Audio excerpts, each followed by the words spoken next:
Fala pessoal, tudo bem? Professor Bruno Azan aqui, dando boas-vindas ao meu canal do YouTube. Como é que vocês estão? Beleza? Então vamos lá. Na aula de hoje eu vou fazer uma revisão especial para a prova do TRT do Rio de Janeiro. Depois teremos mais à frente também uma outra aula de revisão para o TRT de São Paulo. Bom, dependendo de quando você estiver assistindo esse vídeo, se já passou a prova do TRT do Rio, então você também pode utilizá-la para o de São Paulo. Por quê? Porque os dois tribunais agora são da banca FCC. Então a revisão, tanto que eu já gravei para o TRT de Campinas, como essa do Rio de Janeiro, como a outra de São Paulo, mais para o futuro, todas elas vão te servir. Espero que você consiga aprender bastante coisa e que a gente consiga acertar bastante questões. Bom, como eu havia falado lá no Instagram, essa revisão vai ser uma revisão diferente, vai ser um 2 em 1. O que eu fiz? Eu peguei a prova do TRT de Mato Grosso do Sul, lá da 24ª região, tanto a primeira prova que foi cancelada, como a segunda prova de a reaplicação, eu peguei as 9 questões de processo-trabalho e os 2 estudos de caso. Então nós vamos resolver essa prova agora e junto com essa prova, utilizando como pano de fundo, nós vamos aproveitar para fazer uma ampla revisão. Eu digo ampla porque tem aqui também assuntos correlacionados a direito do trabalho, processo civil, direito civil. Então nós estamos ampliando um pouquinho mais.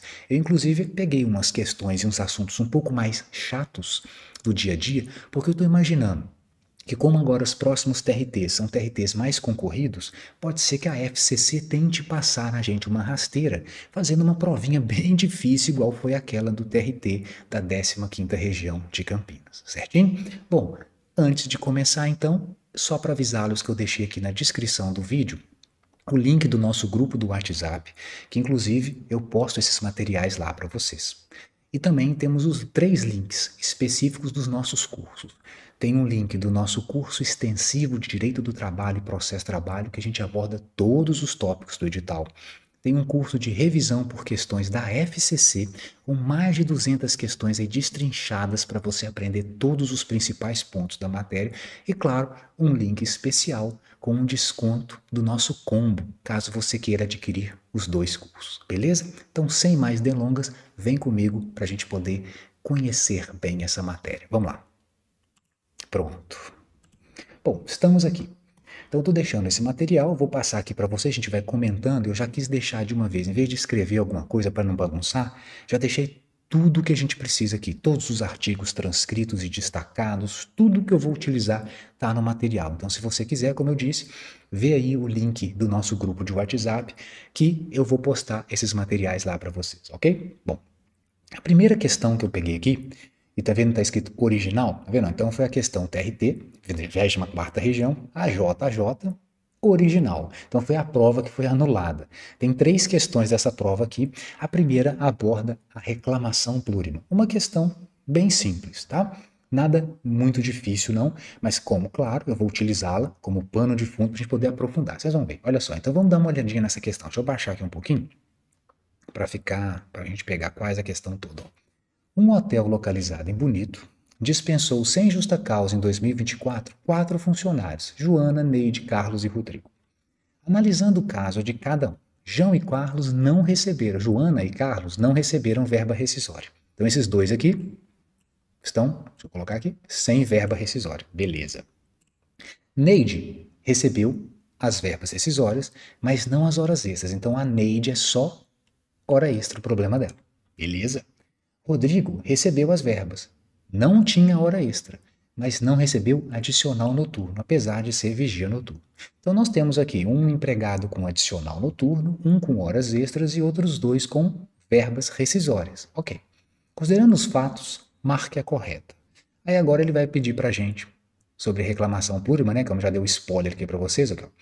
Joana e Neide Carlos poderão ajuizar uma reclamação plurima, porque foram empregados da mesma empresa. De fato, perceberam que eles são empregados da mesma empresa. Ok, será que só isso basta? Vamos ver. Não havendo possibilidade de litisconsórcio ativo na justiça de trabalho, cada trabalhador deve ajuizar a sua própria ação. Opa. Então ele está negando a possibilidade de um litisconsórcio. Letra C. Apenas Neide e Rodrigo podem acumular as reclamações num processo, porque seus pleitos dependem de testemunha. Será que o critério para litisconsórcio é precisar de testemunha? Bom, não faz o menor sentido. Letra D. Fica a critério do juiz se ele vai aceitar ou não a reclamação plurima, não havendo direito subjetivo de trabalhador a essa modalidade. Bom, então mais uma vez, né, a gente sabe que o juiz, dependendo da circunstância, pode até limitar o litisconsórcio, mas ficar a critério do juiz se ele vai aceitar ou não, fica muito aberto, né? E por último, somente Joana e Carlos podem ajuizar uma ação plurima. Você vê que ele chamou de reclamação ou ação, tanto faz, por haver identidade de matéria e de empregador. Olha que interessante. Então a letra E diz que para que a gente tenha o litisconsórcio ativo, nesse caso, ou a reclamação plurima, eu tenho que ter dois requisitos: a mesma matéria e o mesmo empregador. Já nessa outra letra aqui, ó, vou colocar na letra A, falou que o único critério é ser da mesma empresa. Então você vê que as duas letras, a e a E, tem um potencial maior aí de ser a nossa resposta. Os outros ficam muito abertos, fala que não tem possibilidade, depende do juiz. E aí, o que vocês acham? Será que basta só ser empregado da mesma empresa ou todos os empregados, além de serem empregados da empresa, têm que ter identidade de matéria? Então, qual que é a resposta? Já vou descer aqui para vocês que a gente vai daqui a pouco explicar. É a letra E, essa aqui, ó. Somente Joana e Carlos podem ajuizar a ação plurima porque exige-se identidade de matéria e de empregador. Bom, agora vamos abrir esse assunto. Primeiro, vamos pegar a base da CLT, da reclamação plurima aqui, tá vendo? Então vamos ler isso aqui. O artigo 842 é que dá a resposta, tá vendo? Sendo várias as reclamações e havendo identidade de matéria, poderão ser acumulados num só processo se tratar de empregados da mesma empresa ou estabelecimento. Então aqui ele está criando um litisconsórcio ativo especial entre reclamantes que trabalham na mesma empresa. Se houver identidade de matéria e identidade de empregador, ele chamou aqui de estabelecimento ou empresa, nesse caso eu posso ajuizar a reclamação. Ok, é só isso a questão, acabou, vamos para a próxima? Não, não, não, olha só. Já que essa questão envolve litisconsórcio, vamos lembrar um pouquinho de litisconsórcio? Eu pus aqui tanto no CPC, como também as hipóteses previstas na CLT e na jurisprudência do TST, para que esse assunto fique na nossa cabeça. Primeiro, vocês vão ver aqui que eu pus o CPC. Você pode falar assim, o CPC está aqui, a gente não precisa concentrar demais no CPC, mas eu quis colocar porque eu quero que vocês utilizem esse momento, já que é pré-prova, para revisar esse assunto. Litisconsórcio é um tema que cai muito nas provas de processo civil pela FCC. Tem alguns pontos aqui que a FCC adora cobrar, que eu quero mostrar para vocês. Então vamos relembrar o que diz o CPC? Então agora já mudamos para processo civil, né? Então vamos lá.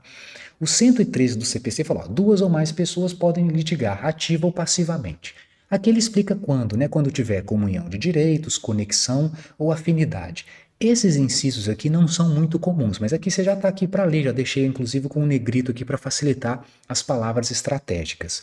Agora, vem para o primeiro parágrafo aqui. Esse aqui chove na FCC.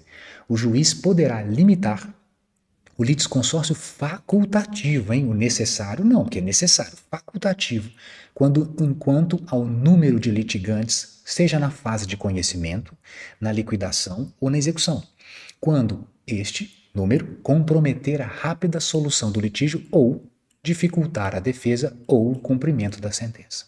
É o que a gente chama de litisconsórcio multitudinário. Então fiquem atentos, o juiz ele pode sim limitar o número de litisconsórcio, mas somente no litisconsórcio facultativo, tá? Vai aparecer litisconsórcio necessário, vai aparecer litisconsórcio unitário, não. É só o facultativo. Só você pensar, né, que o obrigatório, necessário, o juiz não pode limitar porque ele é necessário. Agora, o facultativo, não, facultativo, então o juiz fala, tem gente demais bagunçando isso aqui, eu vou limitar. Lembrando que em qualquer fase, né, conhecimento, liquidação, execução, e seja para uma situação que comprometa a rápida solução ou dificulte a defesa ou o cumprimento da sentença. Então esse primeiro parágrafo aqui do 103 é muito importante aí para as provas de processo civil. Em processo trabalho, o CPC raramente não vai cair. Eles não vão cobrar. Então, nós estamos aqui aproveitando também para revisar o seu processo civil. Vamos mais para baixo aqui. Ó. Parágrafo 2º. Aí o parágrafo segundo fala que o requerimento da limitação desse litisconsórcio interrompe o prazo para manifestação, que recomeça depois. Ó. Então, se você fizer o requerimento de limitação, o juiz tem que primeiro resolver essa questão. Então, ele interrompe o prazo para depois que ele decidir, o prazo recomeça, beleza? Bom, o 114 vai falar agora do necessário, olha lá. O litisconsórcio será necessário quando tiver previsto na lei, ou pela natureza da relação jurídica, a eficácia da sentença depende da citação de todos os litisconsórcios. Então você tem duas opções aqui. Ele é necessário quando a lei falar que é necessário, então a lei fala é necessário porque eu quero. Ou quando a natureza da relação exigir que todos participem do processo. Então a eficácia da sentença depende de tudo. Então ele pode ser necessário ou facultativo, vocês viram ali, né? Beleza, continuando aqui, ó. A sentença, se for proferida sem a integração do contraditório, ou seja, se não tiver o litisconsórcio, ela vai ser nula se a decisão tiver que ser uniforme. Então, se tratar de um litisconsórcio cuja decisão é uniforme, é unitário aqui embaixo, ó, ela vai ser nula. Mas, nos outros casos de litisconsórcio, ela vai ser ineficaz para os que não foram citados. Então, você viu que ele disse aqui a palavra eficácia, tá vendo? No litisconsórcio necessário, ele exige eficácia, tá vendo? A eficácia da sentença, se eu subir mais um pouquinho aqui, ó, depende de todos. Então, se eu não chamar todos, em relação àquele que não participou do processo, a sentença vai ser ineficaz. Bom, está fazendo sentido, né? Aí ele continua, né? Nos casos de litisconsórcio passivo necessário, o juiz vai determinar que o autor requeira a citação de todos no prazo. Ok. Né? No processo trabalho a coisa mais automática, mas de qualquer maneira está aqui. Né? Se você ajuizar a ação no litisconsórcio passivo necessário, você não colocar todo mundo, o juiz vai falar, opa, eu quero que você organize a citação aí de todo mundo, ok? Ok. Aí agora tem o unitário, olha o 116. O litisconsórcio será unitário quando, pela natureza da relação jurídica, você viu que ele não colocou lei ou natureza, ele diz só natureza. Pela natureza, o juiz tiver que decidir o mérito de modo uniforme. Então, isso é fácil, né? Unitário, uniforme. Se a decisão tiver que ser a mesma para todo mundo, aí é um litisconsórcio unitário. Cuidado, hein? Ele não é necessário, não. Ele é unitário, que pode ser facultativo, unitário, ou necessário, unitário. Tem nada a ver uma coisa com a outra, que é só o conceito do unitário. Beleza. Guarda esse 116 também, que é o segundo que mais cai. Junto com aquele lá, o multitudinário, né, da limitação do facultativo, esse aqui também cai muito, ó. Esse 116. Ainda mais eles gostam de trocar unitário por qualquer outra palavra aqui, eles até inventam litisconsórcio que não existe. 117. Os litisconsortes são considerados em sua relação com a outra parte como litigantes distintos. Então, cada um na sua. São litigantes distintos, salvo no litisconsórcio unitário. Olha que interessante. No unitário, como a decisão é uniforme para todo mundo, então ele já abriu a exceção. Nesse caso do litisconsórcio unitário, agora guarda aí, que essa é a terceira coisa que a FCC gosta. Caso que os atos e omissões de um não prejudicarão os outros, mas os poderão beneficiar. Então, atenção, quando ele coloca a lógica do litisconsórcio, cada um na sua, então o ato de um não vai prejudicar nem beneficiar ninguém. Agora, quando se tratar do unitário, olha que interessante, os atos e omissões de um não prejudicarão os outros. Então, se um litisconsorte fizer uma bobagem, a bobagem não vai prejudicar os demais. Então, aqui está tranquilo. Porém, os atos e omissões podem beneficiar. Se ele fizer um ato, né, se ele praticar um ato que beneficie todo mundo, aí todo mundo pode ser beneficiado. Ok? Eu não estou dizendo também que serão necessariamente, eles poderão aqui, tá? Eu já vi uma vez uma prova que as bancas, né, bancas de concurso, que eles trocaram poderão aqui por deverão beneficiar. Ai, ai, ai, né? Tá escrito poderão. Então, os atos e omissões nunca vão te prejudicar no litisconsórcio unitário, mas podem te beneficiar, beleza? Bom, e aqui, mais no final, ele fala que cada litisconsorte tem direito de promover o andamento e todos serão intimados. Claro, beleza, tudo certo, 118, tranquilinho. E aí eu pus um plus aqui para vocês, ó, que é o 229. Ah, esse aqui cai muito na prova de processo civil e processo trabalho, porque é diferente. Então, vamos tomar cuidado, vamos focar agora. Você está lá no processo civil, olha que interessante. Os litisconsortes que tiverem advogados diferentes, de escritórios diferentes, terão o prazo em dobro para todas as suas manifestações, em qualquer juízo, independentemente de requerimento. Então, você não precisa requerer, é um direito seu. Os litisconsortes de advogados diferentes, de escritórios diferentes, têm prazo em dobro. certo? Então esse 229 também cai muito nas provas da FCC, ela adora isso aqui. Cuidado com esses dois parágrafos, olha que interessante. Cessa a contagem em dobro se tiver dois réus, apenas dois réus, é oferecida a defesa por apenas um deles. Então, você sabe que em caso de litisconsórcio, se um réu oferecer a contestação afasta a revelia do outro, não afasta? Afasta, está lá no capítulo, lá no CPC, quando ele fala de revelia. Mas ele está mostrando que se só uma das partes, no caso, um réu apresentou a defesa e o outro não, beleza, eu vou evitar a revelia. No entanto, eu vou cortar o prazo em dobro. Olha que interessante. Então ele diz que cessa a contagem do prazo em dobro se forem dois réus e um deles apenas oferece a defesa. E por último, mais importante é esse aqui, ó. Não se aplica nos autos eletrônicos. Então essa regra de prazo em dobro para litisconsorte não vai aplicar nos autos eletrônicos, somente em processo físico. Ok. Isso é o processo civil. Então, estou deixando o artigo aqui para vocês lembrarem, né? Para aproveitar a revisão aí, para o CPC também já entrar na cabeça. Mas atenção que é diferente do processo trabalho. DPT é Direito Processual do Trabalho. A nossa OJ 310 diz que é inaplicável ao processo trabalho o 229 do CPC pela incompatibilidade com a celeridade que lhe é inerente. Então, muito cuidado. No processo trabalho, você vai ter prazo em dobro para administração pública? Vai. Você vai ter prazo em dobro para Ministério Público? Vai. Você vai ter prazo em dobro para litisconsórcio? Não. Litisconsorte não tem prazo em dobro no processo trabalho.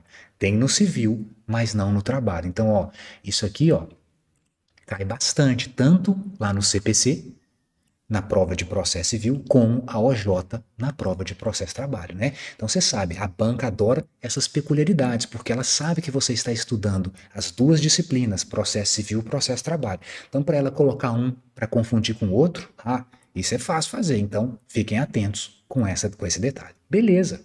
Ó, fizemos uma revisãozinha aqui do litisconsórcio, mas tem mais uma coisa, já que é uma revisão. Agora, o que tem de litisconsórcio lá na CLT e no TST? Tem alguma coisa? Então pus aqui, ó, base, litisconsórcio, CLT e TST. Então aqui eu quero mostrar para vocês quais são as hipóteses previstas expressamente na CLT ou na jurisprudência do TST a respeito de litisconsórcio. Então em processo de trabalho isso aqui pode aparecer. Quer ver uma? 611A da CLT, parágrafo 5º. Lá no capítulo de convenção coletiva ele fala: os sindicatos que assinaram a convenção ou acordo, tá vendo? Subscritores da convenção ou acordo, eles deverão participar como litisconsortes necessários. Lembra? É necessário quando a lei diz que é. Aqui a lei disse: em ação individual ou coletiva, tá? Em qualquer ação que tenha como objeto anular a cláusula. Então, se você ajuizar uma reclamação individual ou se for uma ação coletiva, não interessa, e seu objetivo é anular uma cláusula de uma convenção, os sindicatos que participaram desse acordo, dessa convenção, têm que participar do seu processo. Mas cuidado aqui com pegadinha. Vou até contar, essa pegadinha foi cobrada pela FGV agora na prova do MPU. Olha só a pegadinha. Lembra que convenção coletiva, estou colocando aqui o conceito para vocês, ó, é o acordo que tem dois ou mais sindicatos da categoria econômica e profissional. Ou seja, sindicato com sindicato. Quando dois sindicatos celebram um acordo, é uma convenção. Acordo coletivo é o acordo entre sindicatos das categorias profissionais, ou seja, sindicato dos empregados, com uma ou mais empresas da categoria econômica, não é isso? Beleza. Então vem comigo. Ele disse que os sindicatos subscritores de convenção ou acordo têm que participar como litisconsorte. Atenção, se for uma convenção coletiva e você pretende aí anular uma cláusula de convenção, você tem que chamar no processo tanto o sindicato dos empregados como o sindicato dos empregadores, porque ambos participaram da negociação. Agora, se o seu objetivo é anular uma cláusula de um acordo coletivo, então você não vai chamar os dois sindicatos. Você só vai chamar o sindicato dos empregados. Por quê? Porque no acordo coletivo é sindicato com empresa e não com outro sindicato. Ou seja, se você só vai chamar o sindicato da categoria econômica e profissional se for convenção. Se for acordo, você só já vai chamar o sindicato da categoria profissional. tinha sacado essa? Então, claro, a FGV sacou essa e jogou essa aí na prova do MPU, que foi agora há pouco. Então, tá aí, uma pegadinha aí para vocês não tomarem cuidado. De qualquer maneira, esse é um litisconsórcio necessário e passivo, né? Quer dizer, de qualquer maneira, você vai incluí-los aqui no polo da ação. Então, ele não fala passivo, ativo, ele não fala mais nada. Unitário, ele não diz não, ele só diz necessário. Toma cuidado, porque como a FCC baseia bastante na letra da lei, então aqui ele pode trocar, né? Usar litisconsórcio facultativo, litisconsórcios unitários, não. Tem que aparecer necessário, tá? É necessário, só isso que precisa. Beleza. Esse é o primeiro caso. Tem mais? Tem aqui, ó. Súmula 406. Deixar aqui, ó, pronto. A súmula 406 fala de ação rescisória. Então, se cair uma questão de ação rescisória, eles adoram essa súmula. Olha o que ela diz. Eu deixei aqui no negrito o mais importante. Não precisa ler tudo, não. Vamos ler só o importante. Ó. O litisconsórcio na ação rescisória é necessário no polo passivo. Ou seja, se você ajuizar uma ação rescisória, no polo passivo, o litisconsórcio é necessário. Aí ele explica, né? Porque supõe a comunhão de direitos e obrigações. Agora, vamos ler aqui. No polo ativo, o litisconsórcio é facultativo. Porque o autor da ação rescisória pode ser um, pode ser vários que participaram do processo. Então, se você ajuizar uma ação rescisória, você pode sozinho ajuizá-la ou você pode chamar outras pessoas que participaram do seu processo, se você quiser. Agora, na hora de citar os réus da ação rescisória, todo mundo que participou do processo que você pretende rescindir, todo mundo tem que participar da rescisória do litisconsórcio passivo necessário. Fechou? Beleza. Então, esse primeiro item aqui, ó, importantíssimo. Mas tem esse segundo item aqui. Esse segundo item talvez possa ser confuso, mas ele é bem simples. Vamos ler isso aqui, ó. O sindicato, substituto processual e autor da reclamação, em cujos autos foi proferida a decisão rescindenda, tem legitimidade para ser réu na rescisória, sendo descabida a exigência de citação dos empregados substituídos, porque, neste caso, não existe litisconsórcio passivo necessário. O que ele quis dizer com isso? Ele está te contando o seguinte: imagina que a ação trabalhista original foi ajuizada pelo sindicato como substituto processual. Então ele está agindo substituindo, por exemplo, toda a sua categoria. Vamos imaginar que sejam aí 5.000 trabalhadores na categoria do sindicato. Então, ao invés de 5.000 reclamações, o sindicato só já está resolvendo a questão para todo mundo. Se esta ação, né, terminou, transitou em julgado, se alguém for ajuizar uma ação rescisória contra esse processo que o sindicato foi substituto, o sindicato será sozinho ele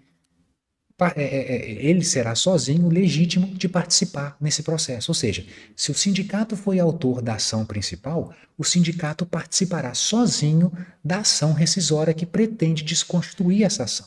Não há necessidade de você chamar aqueles outros 5.000 representados ou substituídos. Para que você vai chamar?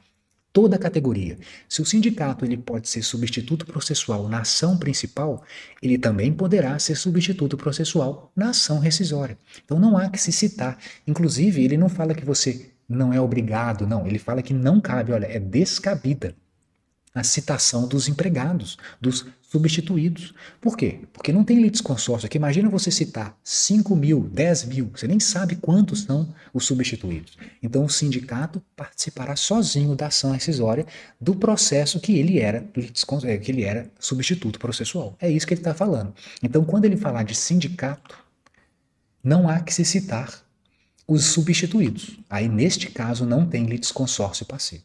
Agora, numa ação rescisória normal, quando nós estamos falando das partes que participaram no processo, aí o primeiro item fala que tem litisconsórcio necessário, passivo, ou seja, estamos falando aí dos autores e réus da ação principal, não dos substituídos em caso de substituição processual. Então essa é a súmula 406. E por último, mais uma súmulazinha aqui de brinde pra gente, ó. Vou baixar aqui, vamos baixar aqui. Deixa eu ver se cabe tudo aqui na minha foto, não tampar todo mundo aqui, ó, a minha imagem. Aqui, ó, pronto, tá quase, tá no limite. Súmula 331, essa você já conhece. É a súmula da terceirização. Ela não fala diretamente do litisconsórcio, mas olha isso aqui. Súmula item 4. O inadimplemento das obrigações trabalhistas pelo empregador gera responsabilidade subsidiária do tomador de serviços quanto às obrigações, desde que ele tenha participado da relação e conste do título executivo. Então, em caso de terceirização, Se você quiser responsabilizar subsidiariamente o tomador, você tem que incluí-lo no polo passivo. É isso que está falando. Ele tem que participar do processo. Não tem como você cobrar sem que ele tenha participado. Aí aqui só para complementar, né? A responsabilidade subsidiária do tomador abrange todas as verbas da condenação. Então, se o juiz condenar a empresa prestadora de serviço a pagar R$ 200.000 para o empregado, a empresa tomadora responderá subsidiariamente pelos R$ 200.000, claro, caso tenha participado do processo, ok? Aí, o que eu coloquei aqui? Que stand de letra aqui de baixo? Olha, só para vocês saberem, eu pus aqui RRR 18 do TST. O que é o RRR? Eu coloquei recurso de revista repetitivo. São os precedentes vinculantes do TST lá nos chamados recursos de revista repetitivos. Você vai lá no site do TST, você vai achar um monte desses. Então, esses temas aqui, apesar de caírem menos que as súmulas, como estamos aí diante de TRT Rio e São Paulo, eu espero talvez que eles devam cobrar alguma coisinha a respeito desses posicionamentos do TST. Não sei, mas de qualquer maneira, pelo menos para elucidar a matéria aqui, eu separei alguns ao longo dessa aula. O recurso de revista repetitivo 18, ele fala, interessante, olha, só vou ler essa parte inicial aqui, ó, que o material depois vocês podem consultar, pode dar pausa aí para ler tudo. Nos casos de lides de fraude, sobre o fundamento de terceirização ilícita, aqui ele está usando aquela atividade fim, né? Lembra que antigamente não tinha problema? Mas aqui, ó. Em casos de lides decorrentes de fraude sobre o fundamento de ilicitude de terceirização, o litisconsórcio passivo é necessário e unitário. Então, olha que interessante. Neste caso, se você estiver questionando fraude de terceirização, necessariamente tem que participar as duas empresas, a prestadora e a tomadora. E a decisão vai ser a mesma para todo mundo. Daí o fato de ser unitário. Aqui ele vai explicar, ó, é necessário porque é manifesto o interesse da empresa de terceirização em participar e defender seus interesses. E mais à frente, é unitário porque o juiz tem que resolver a lide de maneira uniforme para ambas as empresas. Então ele simplesmente está dando conceito aqui para vocês. Por que é necessário, por que é unitário. Então se questionarem assim, cuidado, não está nada disso escrito na CLT.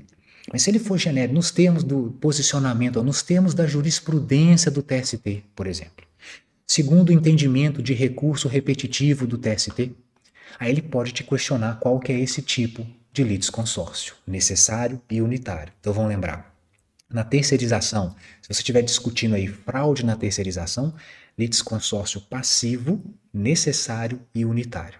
Na ação rescisória, nós já vimos, o litisconsórcio passivo é necessário, o ativo não é necessário, é facultativo. E não há que se falar em litisconsórcio com os empregados substituídos, quando o sindicato atua como substituto processual.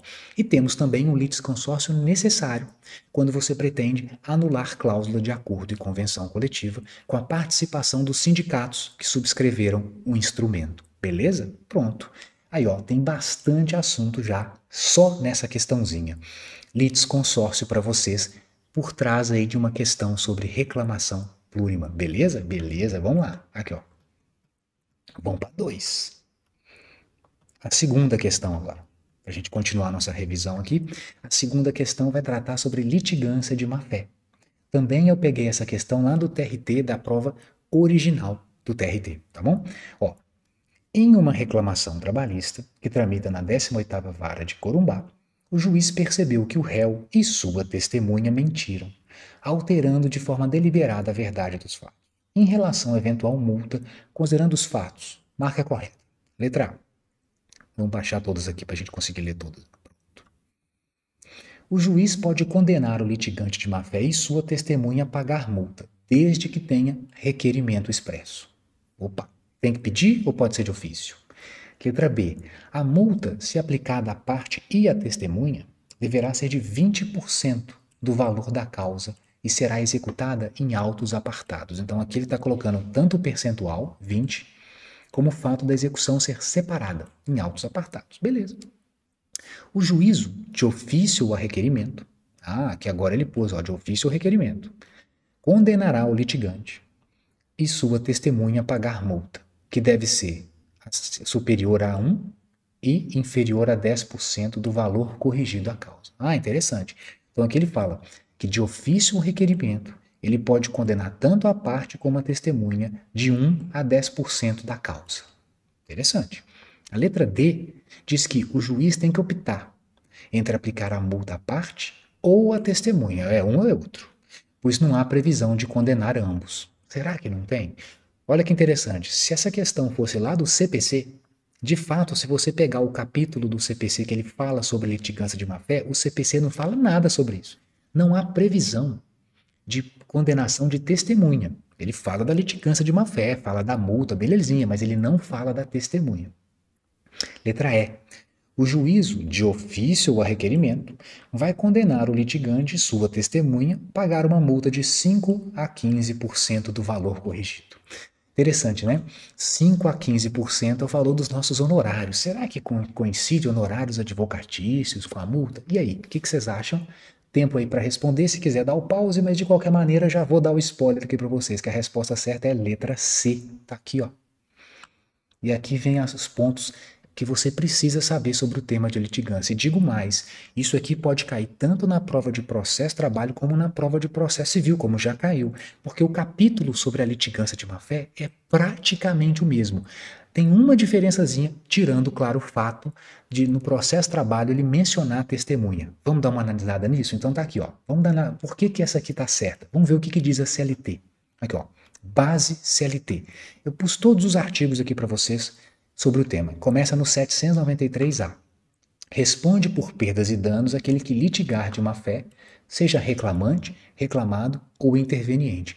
É bem parecido com o CPC, ele põe todo mundo também, autor, réu, interveniente. Então, quem participou do processo, agiu de má-fé, vai ser condenado. Beleza? Então não é só para reclamante ou reclamado, ou não inclui aí outra, não. São os três: reclamante, reclamado ou interveniente. Às vezes ele coloca só reclamante e reclamado.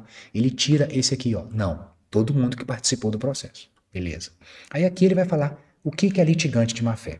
Esse eu vou deixar para vocês lerem depois também, porque isso aqui raramente cai. Não, é muito difícil. Em processo de trabalho, principalmente, você nunca vai achar uma questão que vai perguntar o que é litigância de má-fé. Em processo civil também é muito raro, eles gostam mais do artigo de baixo. De qualquer maneira, você pode dar uma lida aí, né? Deduzir pretensão aí contra, né? Contra a lei, alterar a verdade, buscar objetivo ilegal, resistência injustificada, tudo certo. Agora vamos para o que interessa. Desce aqui comigo. 793C. De ofício ou a requerimento. Tá vendo que eu estou deixando de vermelho, inclusive, a parte que responde à questão, para facilitar também na hora de você treinar a questão. De ofício ou requerimento, o juiz vai condenar o litigante de má-fé à multa, que vai ser de 1 a 10% do valor corrigido da causa. Isso já deu a resposta para você. É de ofício ou requerimento, a multa é de 1 a 10%. Então não se esqueça, honorários é de 5 a 15%.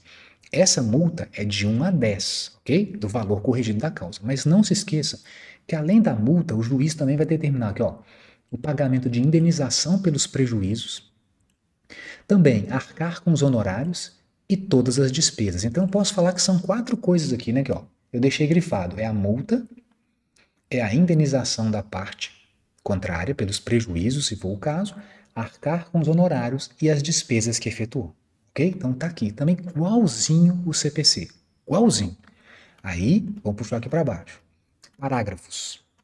Quando forem 2 ou mais litigantes, o juiz vai condenar cada um na sua proporção, ou solidariamente, se coligarem para lesar a parte. Então vai depender do caso, mas todo mundo que agiu com má-fé vai responder, querendo ou não.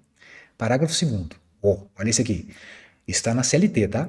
Quando o valor da causa for irrisório ou inestimável, então lembra que é de 1 a 10% do valor da causa? Se o valor da causa for muito baixo, a multa pode ser de até 2 vezes o teto da Previdência. Até 2 vezes o limite máximo de benefícios do regime geral, ou seja, 2 vezes o teto da Previdência. Então a gente imaginar que o teto da Previdência gira em torno de R$8.000, então vezes 2, 16. Então a multa vai ser fixada em até algo em torno aí de 16 mil. Mas não pense em número não, porque quando cai a FCC ela não costuma pôr o valor já não. Por quê? Porque vai depender do teto, ela não vai te obrigar a decorar o teto. Ela vai colocar até 2 vezes o limite máximo. Claro que é interessante você saber que o teto gira em torno de 8 mil aí, né? Eventualmente é bom a gente ter esse conhecimento. Mas vamos lá. Por que isso aqui é importante? Porque, olha, cuidado que o CPC é diferente. Tá aí de novo a banca podendo explorar as duas matérias. Neste caso, se você estiver fazendo a prova de processo civil, cuidado, porque tudo que eu disse até agora é igual, mas aqui é diferente, porque lá no CPC ele fala que se o valor for irrisório da causa, que a multa é a mesma, de 1 a 10. A multa pode ser de até 10 vezes o salário mínimo. Cuidado, então, para o processo civil, se o valor da causa for inestimável ou irrisório, a multa vai ser até 10 salários mínimos. Enquanto no processo trabalho, até 2 vezes o teto da Previdência. Bom, se você pensar que o salário mínimo gira em torno de R$ 1.500, 1.500 vezes 10 dá 15 mil. Os valores não são tão distantes um do outro, mas na hora de cair na prova, cuidado. CPC, 10 salários. Processo trabalho, 2 vezes o teto da Previdência. Lembrando que a CLT gosta de utilizar esse teto da Previdência como critério aí para calcular eventuais indenizações. Tirando isso, o resto é igualzinho. Aí continuando, ó. O valor da indenização vai ser fixado pelo juiz e, se não for possível mensurá-lo, ele será liquidado por arbitramento ou pelo procedimento comum, que são procedimentos de liquidação de sentença previstos lá no CPC. Nos próprios autos, olha que interessante. Lembra que era autos apartados? Não, não, não. A liquidação aqui vai ser nos próprios autos. E por último, a letra D, 793D, ó, aplica-se a multa de litigância à testemunha que intencionalmente alterar a verdade ou omitir os fatos essenciais para o julgamento da causa. E essa execução vai ser também nos mesmos autos, nada de autos apartados. Então, cuidado, tá? Esse 793D aqui, ó, ele está na CLT, mas ele não está no CPC. Então, lá no processo civil não há previsão de multa para testemunha. Só há previsão de multa para testemunha no processo trabalho. Fechou? Então, deixei aqui também para vocês todos esses artigos.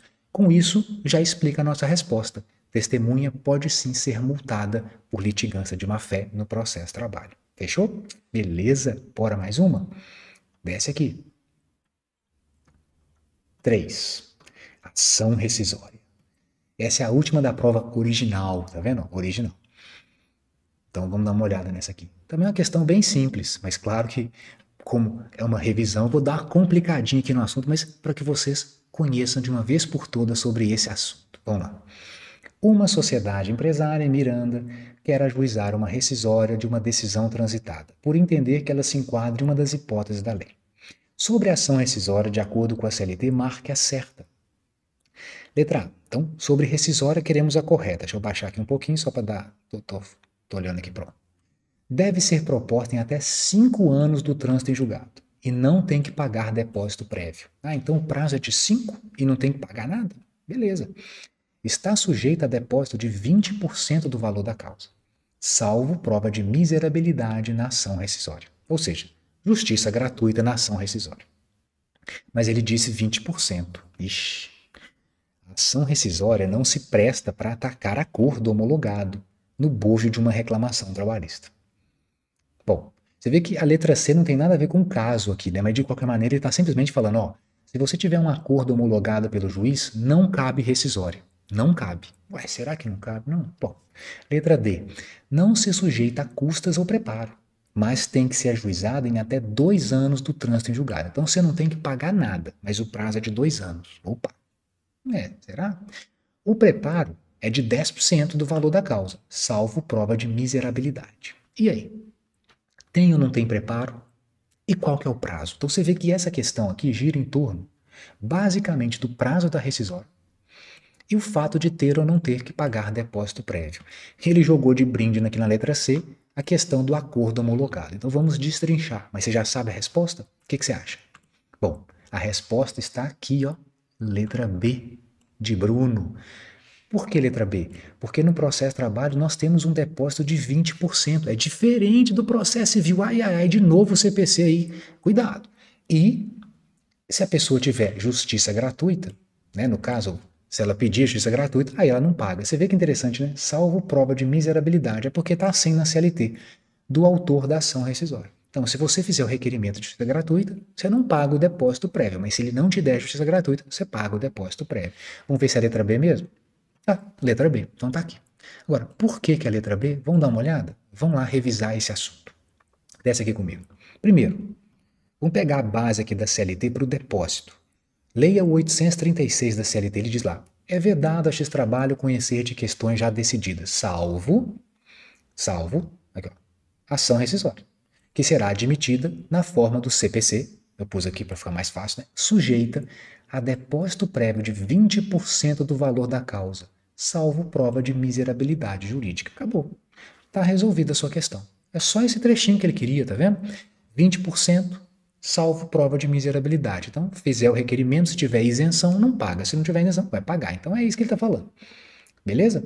Aqui o artigo 836. É o único artigo da CLT que aborda a ação rescisória. O resto é tudo jurisprudência ou o CPC. Mas aqui, cuidado, hein? Aqui, a diferença do CPC. Você pegar lá nos 968 do CPC, que fala de rescisória, ele fala assim: tem que depositar 5% do valor da causa, que se converterá em multa caso a ação rescisória seja por unanimidade de votos declarada inadmissível ou improcedente. Até que essa parte aqui, ó, você vai poder aplicar o processo de trabalho tranquilamente, mas cuidado, o percentual no CPC é de 5%. Então, se você estiver fazendo prova de processo civil, 5% de depósito, mas a prova de processo de trabalho, 20% de depósito, ok? Então, resolvemos essa parte. Mas ainda tem a parte relacionada ao prazo. E agora, qual que é o prazo? Vamos ver o que o CPC diz? Aqui, ó. 975 do CPC. O direito à ação rescisória extingue 2 anos do trânsito da última decisão proferida. Então, o prazo é de 2 e não 5 anos. Resolvido. 2 anos do trânsito em julgado. Parágrafo 1º.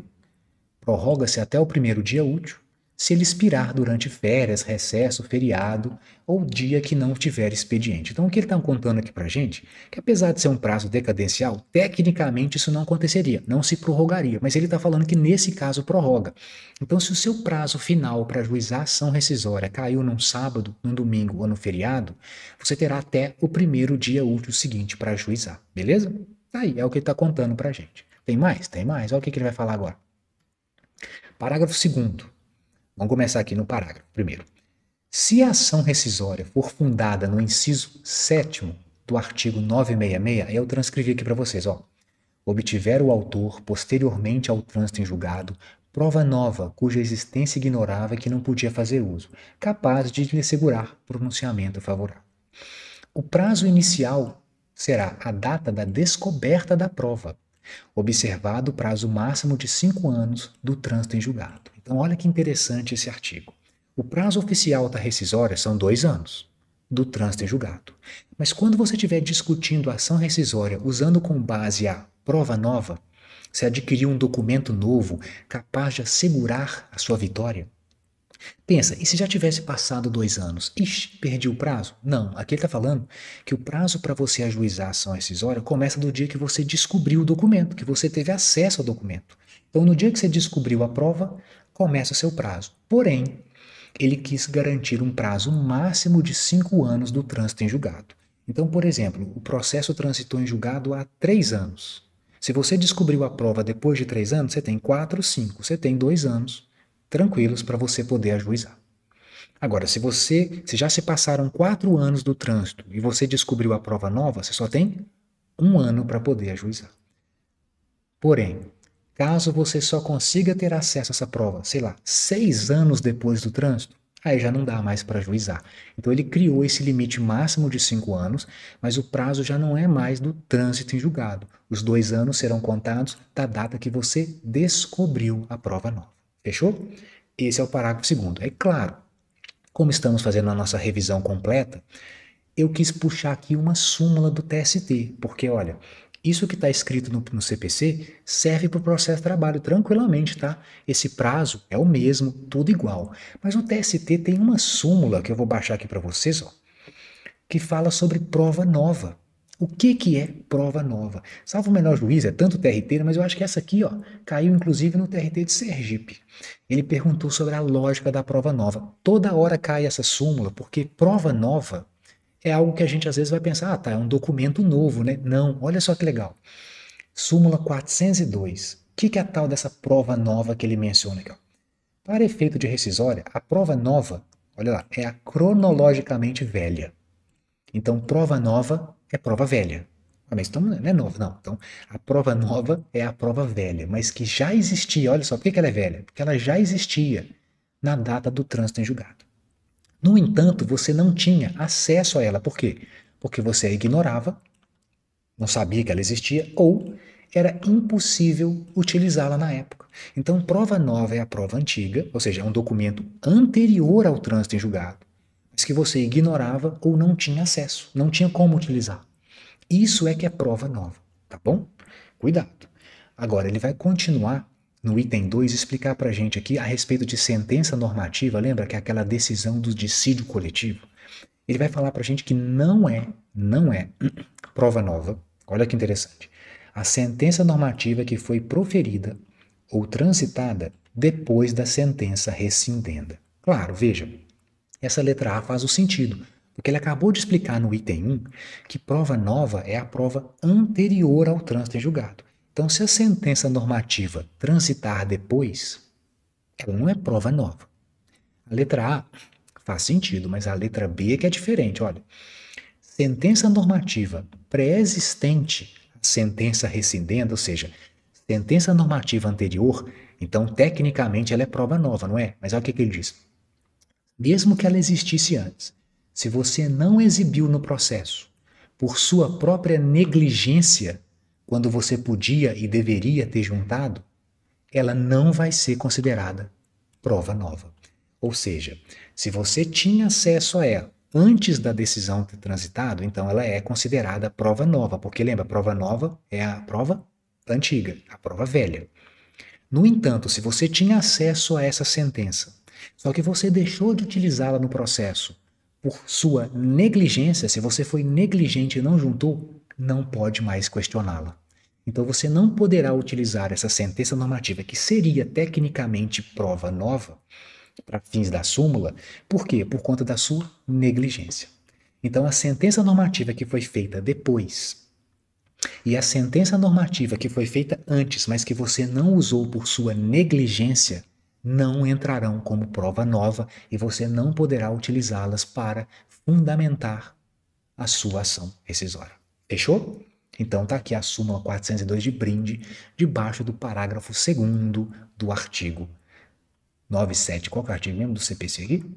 Esqueci, 975 do CPC. Bom, continuamos no parágrafo 3º aí do 975. Olha lá. Que a gente está falando do prazo da rescisória, né? Estou aproveitando os ganchos aqui para a gente poder revisar. Ó, nas hipóteses de simulação ou colusão das partes, o prazo começa a contar para o terceiro prejudicado e para o Ministério Público que não participou do processo, a partir do momento que tem ciência da simulação ou colusão. Ora, legal. O Ministério Público que não participou do processo, ou então um terceiro prejudicado que foi prejudicado pela decisão, esses casos, o prazo de ação rescisória deles não conta do trânsito em julgado. Os 2 anos vão contar do dia que eles tomarem ciência da fraude ou da colusão, ok? Então tá aqui no CPC. Interessante que aqui ó, é a mesma coisa no processo de trabalho, então você pode guardar essa informação. Porém, eu quero só aproveitar o gancho para baixar um pouquinho mais aqui na nossa aula. Baixar, pronto. Para mostrar para vocês esse artigo aqui do CPC, que é o 967, que fala sobre a legitimidade do Ministério Público para ajuizar uma ação rescisória. E a súmula 407. Inclusive, essa súmula 407 caiu na prova do TRT de Campinas. Olha só. O que diz o 967? Ele fala assim, olha, o Ministério Público tem legitimidade para ajuizar a rescisória nesses 3 casos. Se ele não for ouvido no processo, quando a decisão é efeito de simulação ou colusão das partes, ou em outros casos que impõem a sua situação. Tudo bem que essa letra C deixou em aberto o rol, mas lá no CPC eles colocaram 3 situações que o Ministério Público pode participar, pode ajuizar uma rescisória. Mas olha o que diz a súmula 407, veja que é diferente.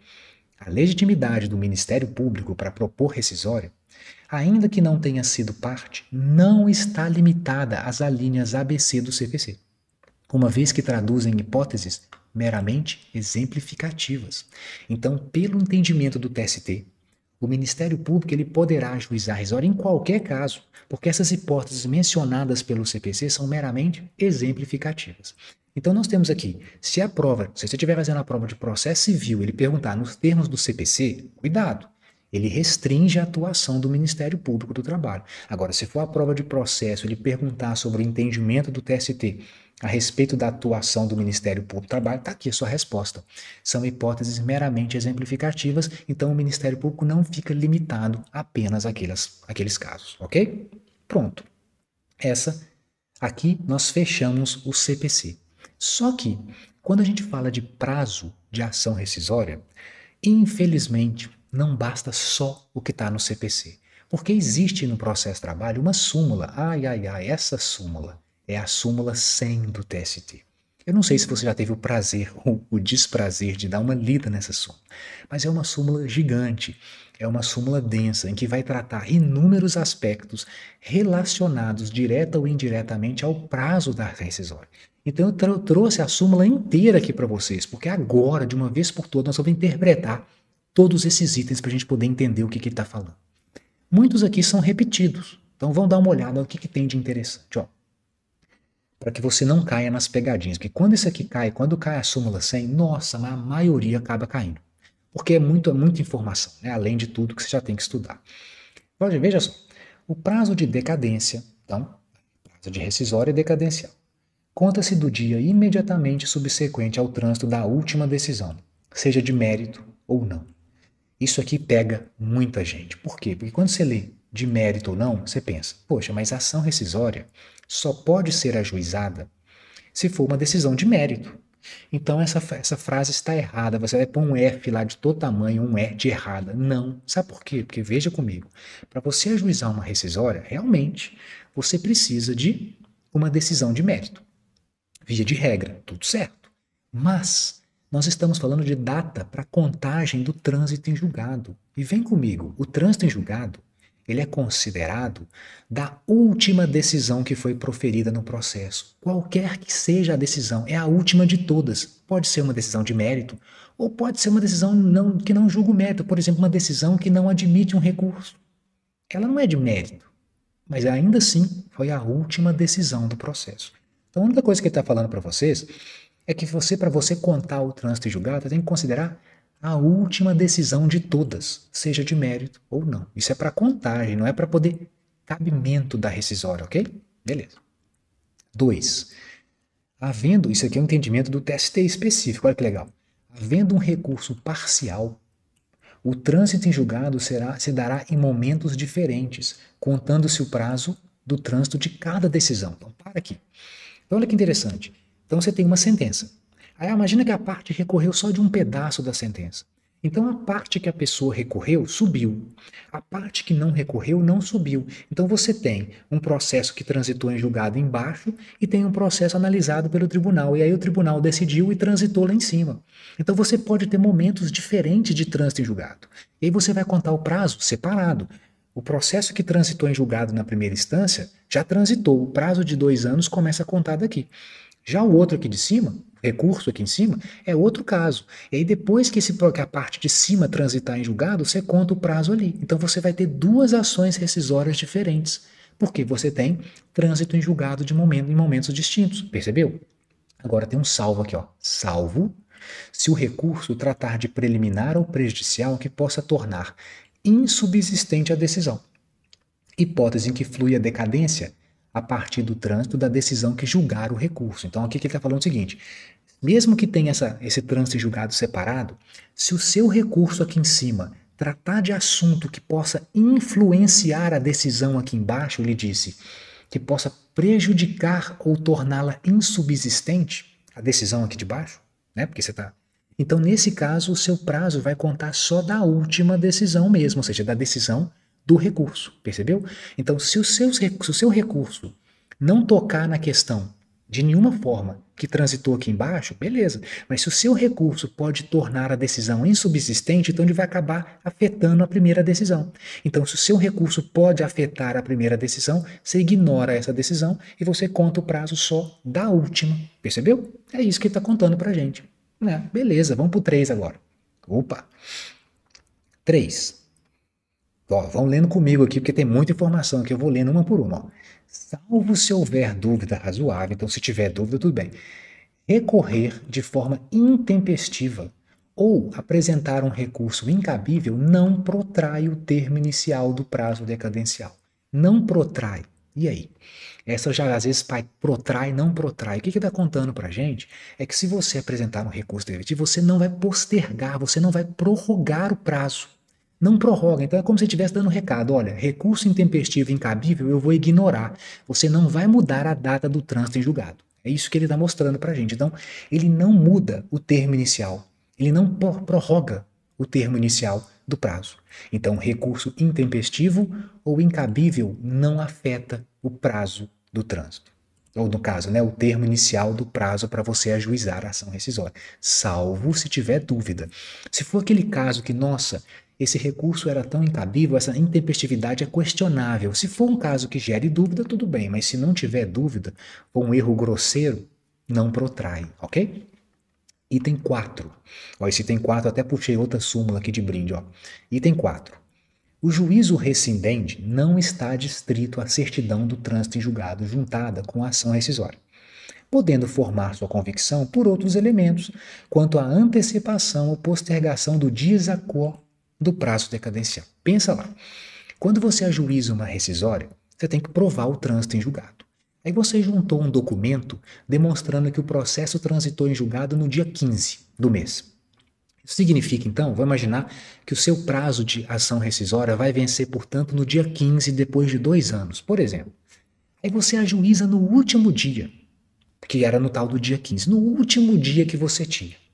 Bom, está dentro do prazo, está dentro do prazo. Só que aí o juiz, o tribunal, quando analisa a sua rescisória, fala assim, peraí, aqui está falando que o processo transitou no dia 15, mas eu estou analisando o processo principal e, na verdade, isso foi um erro da secretaria do juízo.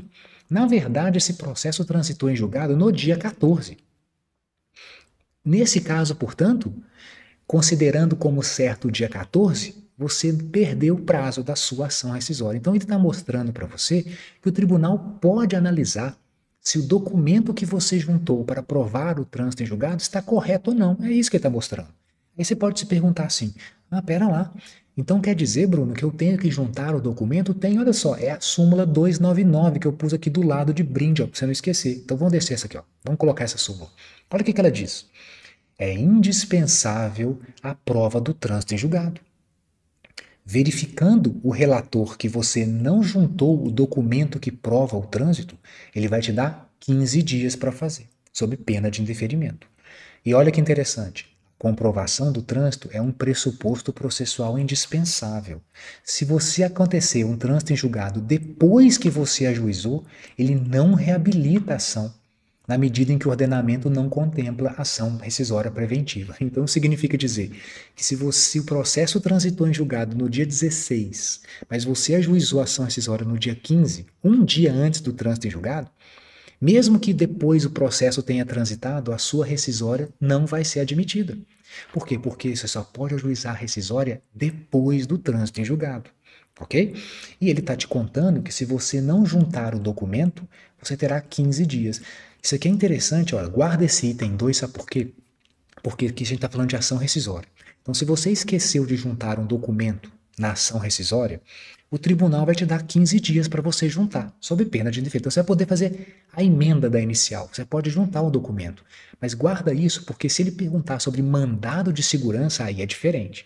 O mandado de segurança, como ele tem uma questão urgente, ele não permite emendas. Então, se você esquecer de juntar um documento importante, essencial, no seu mandado de segurança, o tribunal não vai abrir prazo para você juntar, não. Ele vai simplesmente indeferir seu mandado de segurança. Cuidado, hein? Então, mandado de segurança, tolerância zero, não tem prazo para juntar documento. Ou junta tudo ou indefere. Já na rescisória, como não tem essa urgência do mandado de segurança, então, neste caso, você terá 15 dias. Fechou? Bom, continuamos na súmula 100, olha lá. 5. O acordo homologado judicialmente. Aí, ó. Essa aqui foi a que caiu lá naquela questão, ainda aquela letra C, ó. O acordo homologado judicialmente é uma decisão irrecorrível. Assim, o termo conciliatório transita em julgado. Então. Então a pergunta agora que eu faço. Já que um acordo homologado pelo juiz transita em julgado na data que ele foi homologado, cabe ação rescisória? Vamos ver o que diz a CLT? Olha só, para você não esquecer. Aí eu pus aqui mais uma puxadinha aqui de brinde para nossa revisão. O artigo 831 da CLT fala que, aqui ó, no parágrafo único, é o que interessa. No caso de conciliação, o termo de conciliação será uma decisão irrecorrível, salvo para a Previdência Social. Aí vem a súmula 259 e complementa. Só por ação rescisória você pode impugnar o termo de conciliação do artigo 831. Então, o que tudo isso aqui está contando para a gente? Está contando o seguinte: se você se celebrar na Justiça do Trabalho um acordo, tá? Em audiência fez um acordo.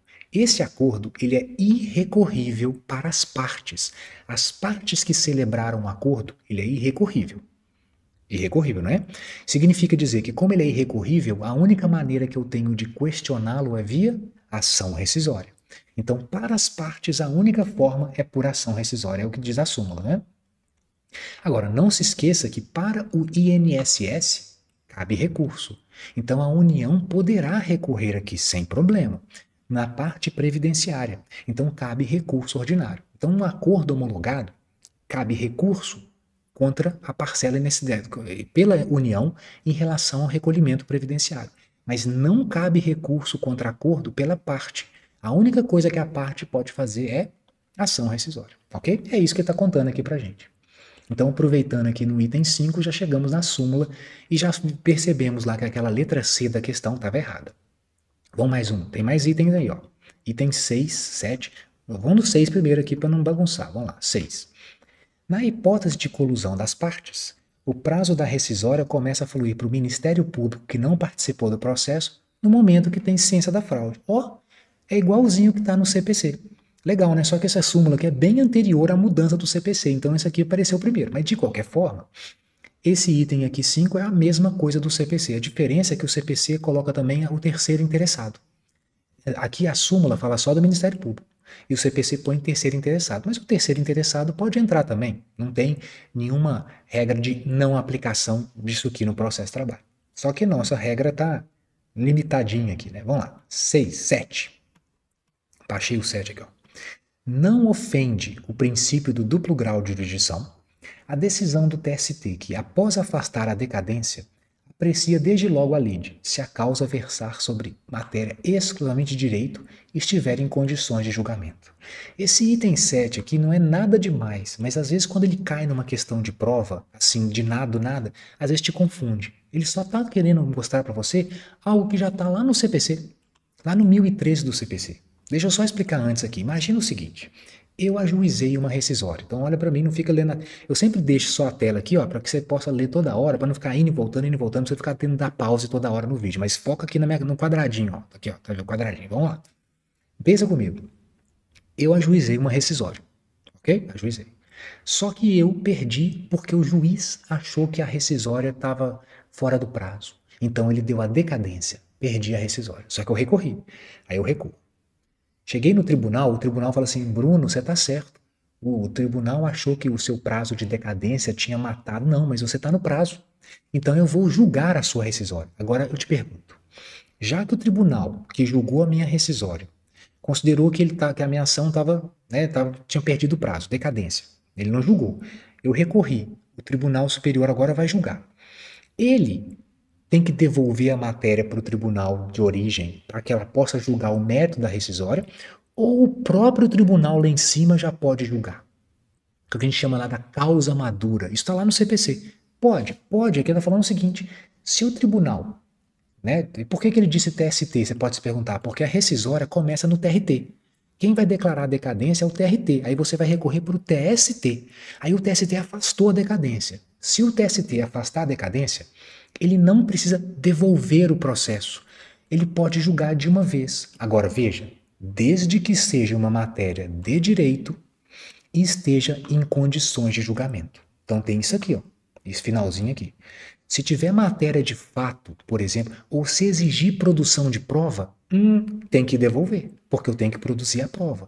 Mas se for matéria de direito, em perfeitas condições de julgamento, o tribunal pode julgar de uma vez, sem ter que devolver a matéria, ok? Isso você encontra lá no CPC, que eu deixei o CPC aqui, não é um artigo que cai bastante nas provas de processo civil. Não, mas tá aqui, ó, 1013, fala da apelação. A apelação vai devolver o processo. Se o processo estiver em condições de julgamento, o tribunal decide o mérito. Quando? Aí ele vai falar aqui 4 hipóteses. Eu até troquei a ordem aqui para ficar mais fácil. Ó. Se ele reformar a sentença pela extinção sem mérito. Se ele constatar uma omissão em um dos pedidos, que ele pode julgar. Se ele decretar nulidade da sentença porque ela não foi congruente aos limites, né? Se ela ultrapassou os limites da sentença, do pedido, né? Citra petita, extra petita, que seja. Decretar a nulidade por falta de fundamentação. Então, se tiver falta de fundamento, se a sentença quebrou os limites do pedido, se se tratar de omissão de pedido ou extinção sem mérito, ele está falando para a gente que o tribunal ele pode decidir o mérito de uma vez, se o processo estiver em condições de julgamento. Aí agora vem para o parágrafo seguinte, parágrafo 4º, olha, que é exatamente o que está na súmula. Vem comigo. Quando reformar a sentença que reconheceu decadência ou prescrição, aqui na súmula ele só disse decadência porque na rescisória é decadência. O tribunal, se possível, julgará o mérito, examinando as demais questões, sem determinar o retorno do processo a primeiro grau, tá vendo? Então é a mesma coisa, ó, se ele reformar a sentença de decadência, se for possível, ele vai julgar o mérito sem devolver o processo.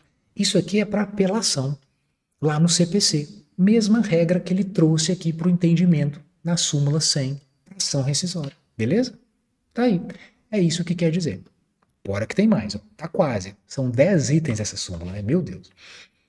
Item 8. Esse aqui, ó. Você pode ler assim, por que ele fez isso? Olha só que interessante. A exceção de incompetência, ainda que oposta no prazo recursal, sem ter sido aviado o recurso próprio, não tem o condão de afastar a consumação da coisa julgada e, portanto, postergar o prazo decadencial. Você vai ver, mas como assim exceção de incompetência no recurso? O que ele está contando aqui para você é o seguinte.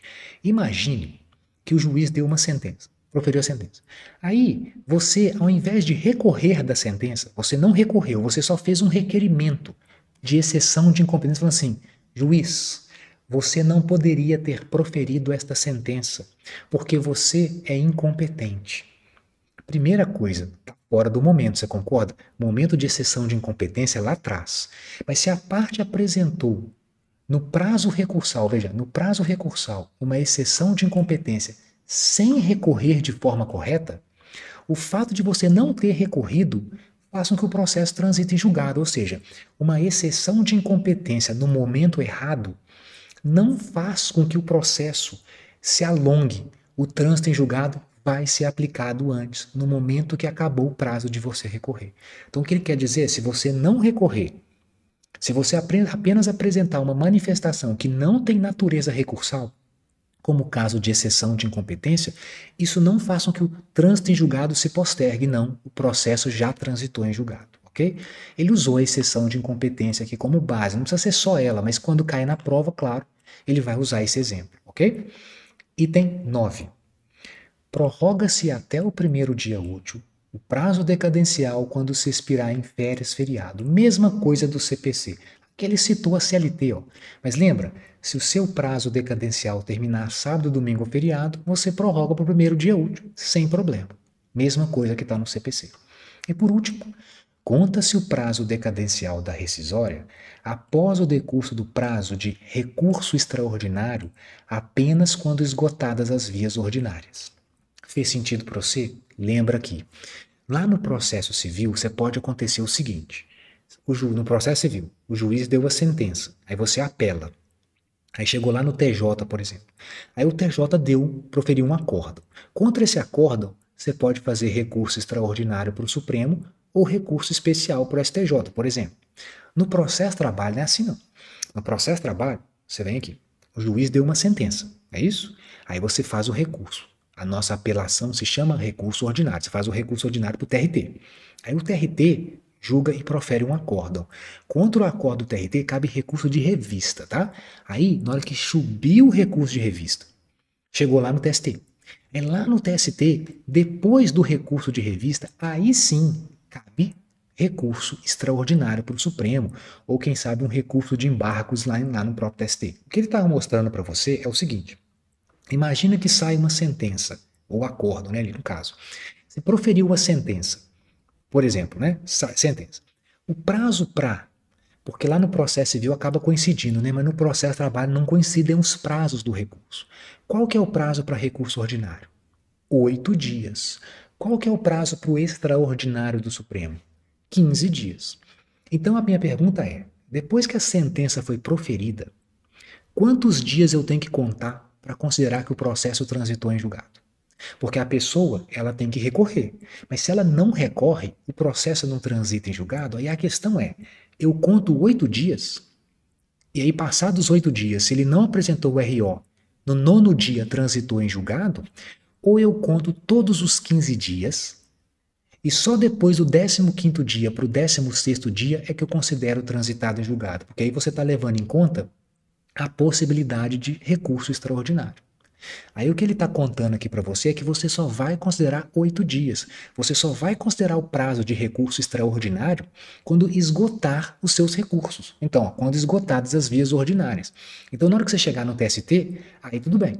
Mas até você chegar no TST, quando você estiver na primeira e segunda instâncias, você vai considerar 8 dias para o trânsito em julgado, porque os nossos recursos trabalhistas têm prazos de 8 dias. Então, se a pessoa não recorrer dentro de 8 dias, o processo transita em julgado.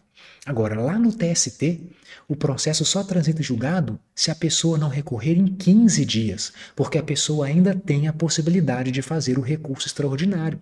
Mas você não pode fazer recurso extraordinário da primeira instância nem na segunda instância. Você só pode fazer recurso extraordinário lá do TST. É por isso que tem esse item 10. Beleza? Então tá aí para vocês essa questão com toda a súmula sem destrinchada. Oh, que delícia essa súmula, né? Bom, vamos para mais uma questão? Vamos lá, baixa aqui, ó. Tem muita coisa. Bobear, vou ter que dividir isso aqui em vários vídeos, mas não tem problema, a gente vai fazendo uns videozinhos, porque quanto mais conhecimento e informação, melhor para vocês fecharem essas questões. Então vamos lá. Aqui, ó. Deixa eu baixar aqui. Pronto. Deixa eu só dar um pause aqui, volta aqui para mim na tela, ó. Vamos tomar uma aguinha? Você já tá tomando? Eu tô aqui sem falar se tomar água, então vamos tomar uma aguinha. Pode ser água, pode ser um drink, pode ser uma cerveja, você não sabe. E aí, beleza? Então vamos lá para a gente continuar. Então, ó, já fiz aqui 3 questões com vocês, nós gastamos um bom tempo, porque aqui o objetivo é aprofundar. Eu quero aprofundar o máximo possível para te dar menos trabalho durante esse período, porque nessa hora você está revisando, você simplesmente põe lá, começa a me ouvir, eu vou falando, eu estou lendo os artigos, então eu leio para você, eu faço o comentário para você, porque eu não quero que você tenha tanto trabalho. Quanto menos trabalho, melhor. Mas eu também não quero deixar de aprofundar em algumas coisas que são normalmente aquelas coisas que a gente menos aprofunda nos nossos estudos. E essas coisas que a gente acaba menos aprofundando podem nos pegar na hora da prova, especialmente lá de São Paulo. Que, nossa, se você pegar o histórico das provas do TRT de São Paulo, costumam ser mais difíceis mesmo. Então, vamos voltar. Agora, vamos fazer mais uma, se for o caso, a gente dá um pause, depois eu faço outro videozinho, que aí você tem aí ao longo da semana para poder respirar, descansar e fazer a sua revisão. Mas vamos lá. Ó, homologação de acordo extrajudicial. Então essa aqui já foi da prova de reaplicação, tá vendo? Vamos lá. Essa questão aqui aborda um tema exclusivo nosso, que é a homologação de acordo, algo que vou falar para você. Dos procedimentos especiais ali, né, entre aspas, dos procedimentos diferentes, é o que a FCC mais gosta. Eles adoram esse tema. Então vamos lá. Perante a 10ª Vara do Trabalho, foi apresentada uma demanda para homologar um acordo. Todos os requisitos estavam presentes. Considerando esses fatos, pela CLT, marque a correta. Então vamos lá, tá tudo beleza. Letra A. O juiz obrigatoriamente tem que marcar a audiência para as partes. Essa aqui pega muita gente, sabe? Porque a gente está acostumado a lembrar que num processo de trabalho sempre tem audiência.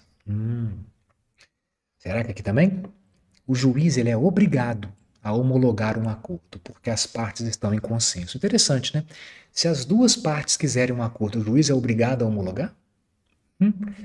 Ué, se tivesse um processo para isso, talvez não fosse, né? Então, estou achando que está certo isso aqui não. Letra C.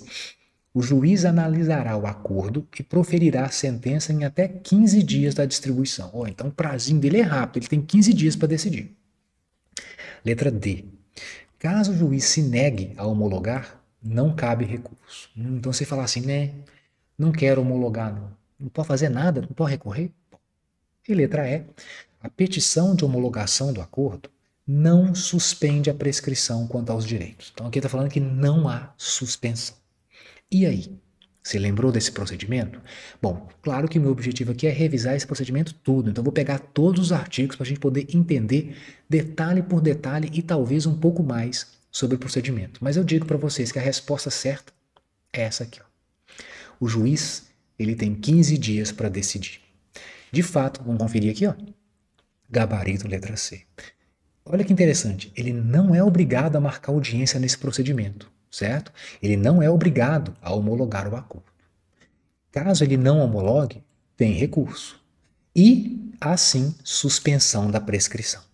Vamos ver por quê? Vem comigo aqui na tela. Base CLT. Então, lembrando que eu estou pegando os artigos aqui, eu estou complementando para a gente poder lembrar de assuntos correlatos. Hein? Então, vamos começar aqui com 85255B, quando começa o assunto de homologação de acordo. O processo de homologação de acordo terá início por petição conjunta, sendo obrigatória a representação de advogado. Aqui já tem 2 pontos-chave. Não é uma petição de um empregado contra o empregador, é uma petição de um empregado junto com o empregador. É um processo de jurisdição voluntária. Não há lide aqui. Eu não tenho um contra o outro. Um está com o outro. É uma petição única para as duas partes. Porém, a lei exigiu que cada um tenha o seu próprio advogado.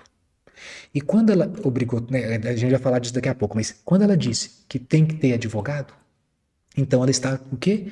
Tirando o jus postulante. Vamos lembrar do jus postulante? Eu pus aqui para você, ó.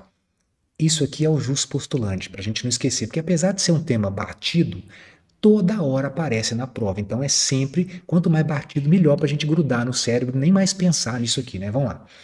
Os empregados e empregadores, os dois, poderão reclamar pessoalmente perante a justiça. Quando ele diz reclamar pessoalmente, é o jus postulante, eu não preciso de advogado. Parágrafo 2º do artigo diz, ó, nos dissídios coletivos, é facultado advogado. Mesma coisa. Então, o que ele quer dizer? Seja dissídio individual, seja dissídio coletivo, não precisa de advogado. Fechou. Só que aí vem a súmula 425, e essa que é importante. Ela vai delimitar o jus postulante. Ela diz, ó, o jus postulante, ele está limitado apenas à primeira instância, que são as varas, e os TRTs, a segunda instância. E além disso, ele não alcança a rescisória, a cautelar, o mandado de segurança e os recursos de competência do TST. Então a súmula, ela tirou 4 hipóteses do jus postulante, ou seja, é obrigatório ter advogado para recorrer para o TST, para impetrar mandado de segurança, para ajuizar ação rescisória e ajuizar ação cautelar. Esses 4 aqui não podem usar o jus postulante. E aí vem a CLT e pôs mais um, que é esse que a gente está estudando, ó, que é o 855B. Para homologar acordo extrajudicial também precisa de advogado. Então nós temos 5 hipóteses em que você afasta o jus postulante. A homologação de acordo extrajudicial pela CLT e esses 4 itens aqui da súmula, ok? Então o jus postulante é a regra, mas ele tem 5 restrições, uma na CLT e 4 na súmula 425, ok? Beleza, continuando. Parágrafo 1º aqui do artigo lá na CLT sobre homologação.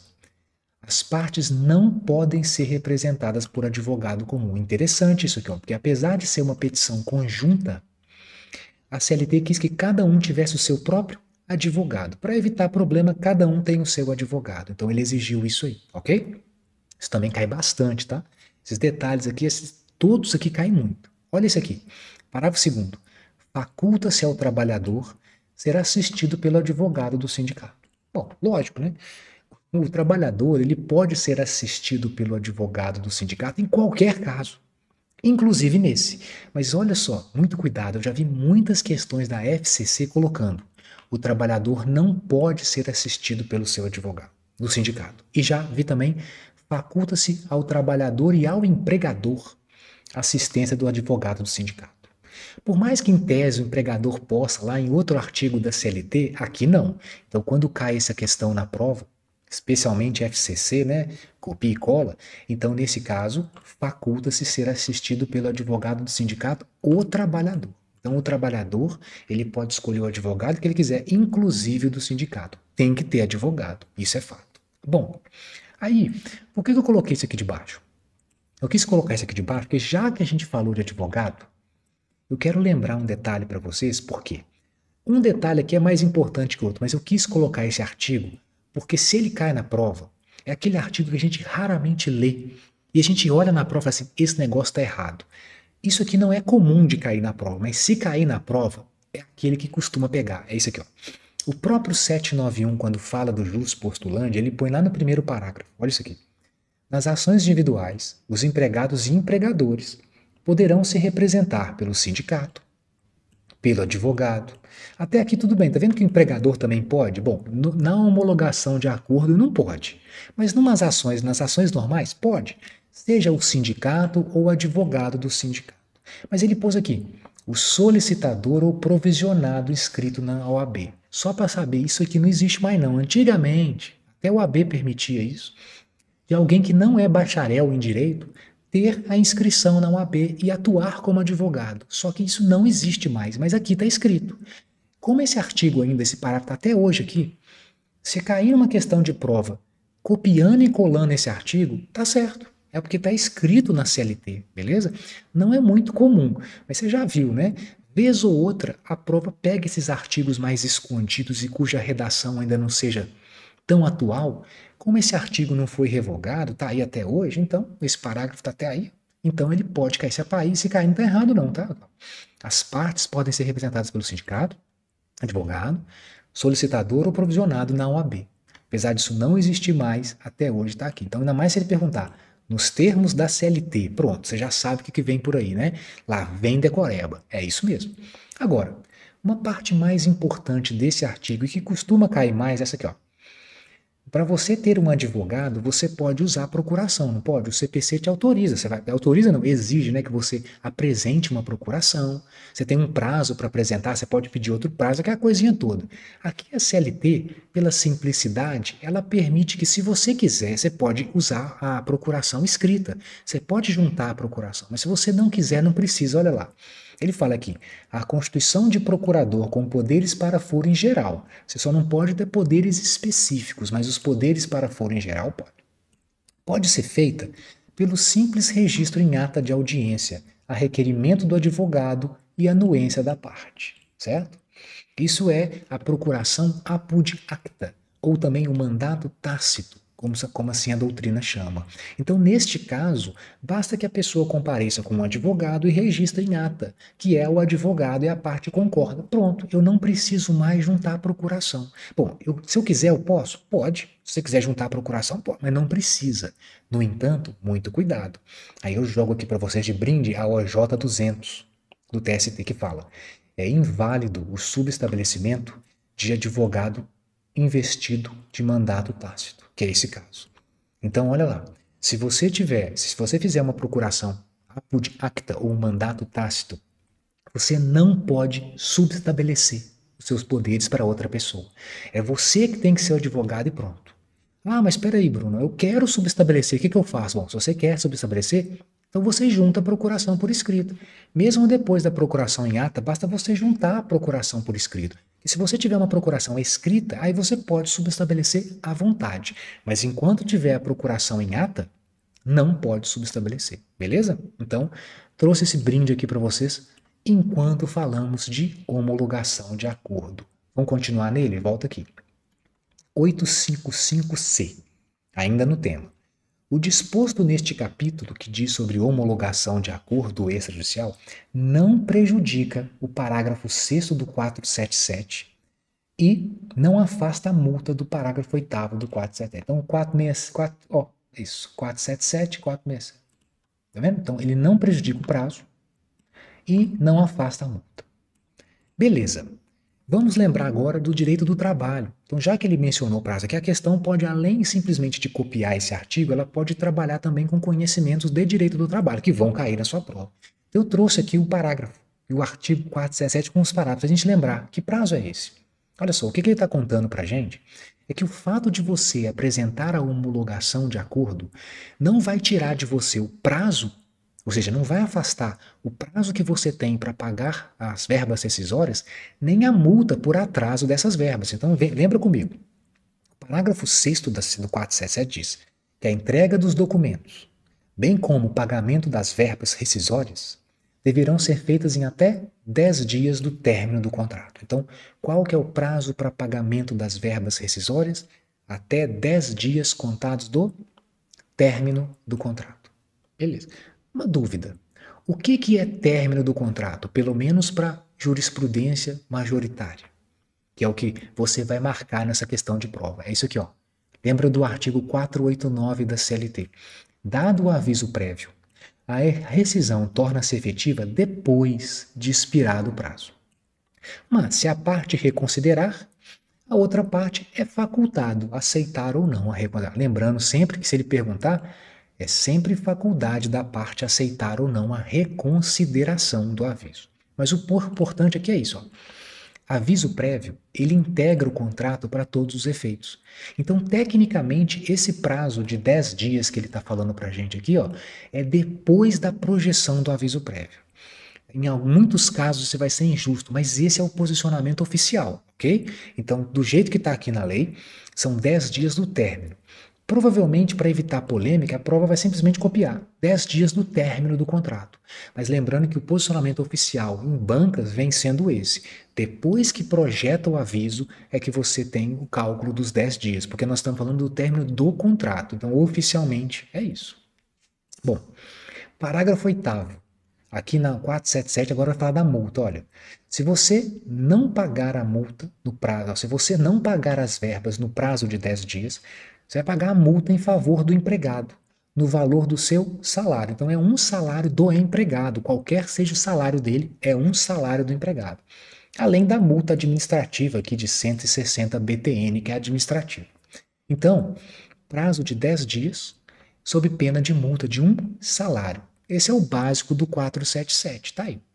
Aqui só para te lembrar, eu puxei aqui de brinde o 467, você lembra desse? Porque o 467, ele também fala de uma multa, que é uma multa não tecnicamente rescisória, mas ela acaba girando em torno da rescisão do contrato, que é essa aqui, ó. Em caso de rescisão, havendo controvérsia sobre o montante das verbas, o empregador tem que pagar ao trabalhador, no dia que ele comparecer à justiça, a parte incontroversa das verbas, sob pena de 50% a mais. Essa é a multa do 467. Então, depois que o empregado ajuiza uma reclamação trabalhista, o empregador, caso exista verba rescisória incontroversa, ele tem que pagar até o dia da audiência o valor, de levar o chequezinho lá, o dinheiro, para pagar ao empregado as verbas incontroversas, que são as verbas que não têm controvérsia, ou seja, aquelas verbas que ele reconhece, ok? Se ele não pagar as verbas incontroversas até o dia da primeira audiência, o que acontece? Quando o juiz condená-lo ao pagamento, o juiz vai mandar pagar uma multa de 50% a mais, ok? Então, eu só coloquei aqui, que, por exemplo, quem advoga, já advogou, sabe que quando a gente ajuiza uma reclamação trabalhista, a gente pede a multa do 477 e também a gente pede a do 467, porque a gente não sabe se no dia da audiência o empregador vai ou não vai pagar, então você sempre coloca. Então, de qualquer maneira, a gente sempre trabalha com essas duas multas, ok? Ela não é mencionada, a multa do 467, aqui no artigo que trata da homologação de acordo, mas eu coloquei aqui para você não esquecer, ok? Bom, dito isso, vocês estão vendo aqui embaixo, tem um mais, né? Pois é. Resolvi pegar um monte de jurisprudência que trata sobre essas multas, do 477 e do 467. Vai saber, quem sabe cai numa dessas. Tudo aqui é praticamente direito do trabalho, tá? Mas vamos lá, olha só. Então, olha o que eu separei para vocês. Deixei até colorido aqui em alguns pontos para facilitar. Olha só primeiro. Súmula 462, ó, atenção. O fato da relação de emprego ter sido reconhecida em juízo, ou seja, a pessoa ajuizou uma ação pedindo vínculo, isso não afasta a multa do 477, que é a multa de um salário, a multa rescisória. Porque a multa só não vai ser paga se o empregado der causa mora. Legal, né? Então, mesmo que a parte consiga vínculo de emprego na justiça, incide a multa do 477. 477. Agora, olha o recurso de revista repetitivo 120 do TST. É indevida, indevida, a multa do 467, que é aquela de 50%, lembra? No caso de reconhecimento de vínculo em juízo, quando impugnada a defesa. Claro, né? Porque se ele não impugnar a defesa, é tudo incontroverso. Percebeu a lógica? Então, só para você tomar cuidado. Se ele perguntar sobre multa em caso de reconhecimento de vínculo, a do 477 continua, mas a do 467 não se aplica, ok? Então, separei essas duas primeiro. Mas tem mais, ó, vamos lá, vem comigo. Agora, olha o tanto de recurso repetitivo que eu quis pôr aqui, só para vocês terem o assunto completo. Recurso de revista 52. Se for reconhecido em juízo a rescisão indireta do contrato, é devida a multa do 477. Então, também é devida a multa do 477 na rescisão indireta. Olha que interessante. De novo, é devida a multa do 477 em caso de reversão da justa causa, aquela hipótese que o empregado é mandado por justa causa, mas judicialmente ele consegue converter em dispensa imotivada. Também tem multa. Extinto o contrato depois da reforma trabalhista, é devida a multa do 477 quando o empregador deixar de entregar os documentos da comunicação da rescisão em até 10 dias, mesmo que ele tenha pago as verbas rescisórias. Ó, interessante. O que ele está contando para você é que, eu não sei se você lembra, eu vou até subir aqui, ó. Volta aqui comigo. Aqui, ó. A CLT, ela fala isso aqui, no 477, ó. A entrega dos documentos, bem como o pagamento dos valores, tem que ser feito em 10 dias. Então, se o empregador pagar os valores, mas não entregar os documentos, tem multa, porque a multa é se você não pagar e entregar os documentos. Serve para os dois, ok? Então, é isso que ele está contando para a gente. Deixa eu voltar lá. Tá aqui. Então, a multa é devida, mesmo, aqui ó, no caso que o empregador efetuar o pagamento no prazo, mas deixar de entregar os documentos no prazo. Então, ele tem que pagar e entregar os documentos. Se faltar o pagamento ou o documento, incide a multa. Tem outra aqui, ó. OJ 238. Submete-se à multa do 477 pessoa jurídica de direito público que não observa o pagamento. Porque não se trata aí de atos de império, né? E sim atos de gestão. É o que ele está contando aqui para a gente na OJ 238. Então você percebeu, olha só, 477, que é a multa de um salário, praticamente é sempre devida. Olha aqui lá de cima. Vamos lá. Relação de emprego reconhecida em juízo, multa do 477. Reconhecida rescisão indireta na justiça, 477. Reversão da justa causa, 477. Não entregou o documento, 477. Pessoa jurídica de direito público, 477. Então, você vê que a multa do 477 é sempre devida. A única indevida aqui, ó, é a do 467, em caso de reconhecimento de vínculo. É a do 467, mas você viu que do 477 a jurisprudência foi sempre positiva. Tem que pagar, tem que pagar. No entanto, desce mais. Desce. Opa, aqui, súmula 388. É o único caso que aparece não paga, Miguel. A massa falida não se sujeita nem à multa do 467, nem à multa do 477. Então, cuidado.